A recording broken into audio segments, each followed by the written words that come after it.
काय म्हणता दादा? अभिनंदन मुंबईसाठी.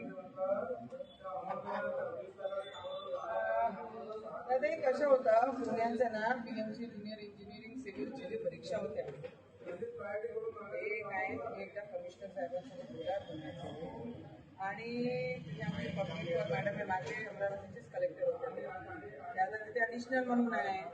प्रॉब्लेम काय झाला आहे या पीएमसीचे ज्युनियर इंजिनियर सिव्हिलची जी परीक्षा होत्या ते तिथे नॉर्मल लोकल त्यांनी सेंटर दिलेले आहे आणि आपले जे मुलं आहे जेई मुली आहे जेई परीक्षा देत आहे ते म्हणतात आहे तिथे पेपर फुटण्याचे पूर्ण चान्सेस आहे. आम्हाला जर तुम्ही हे सेंटर दिले TCSचे तर ते सिक्युअर राहते आणि 5-6 वर्षापासून सगळ्यांनी मेहनत केली आहे तर ते स्ट्रिक्टनेस मागत आहे तुम्हाला लोकल सेंटर ना देताना TCSचे सेंटर द्या म्हणून. आणि आपले खूप नाही दादा पहिले बरेचसे गोष्टींमध्ये झालेले आहेत आपले. आता आम्हाला सगळी काही गोष्टी भेटलेली हातात ऑल तिकीट सगळं भेटलं आपल्याला.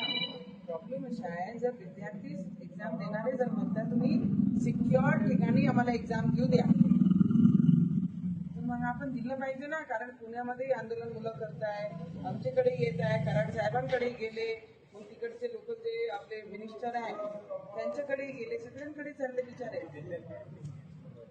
बोलून घ्या ना एकदा तुम्ही एकदा फोन लावला आणि मला सांगा ना कमिशनर साहेब काय म्हणते. हा दादा थँक्यू. आता ते पब्लिक मॅडमचा फोन आला की त्यांच्यासोबत फोटो घेऊन टाका आमच्या सोबत ग्रुप सोबत एक फोटो.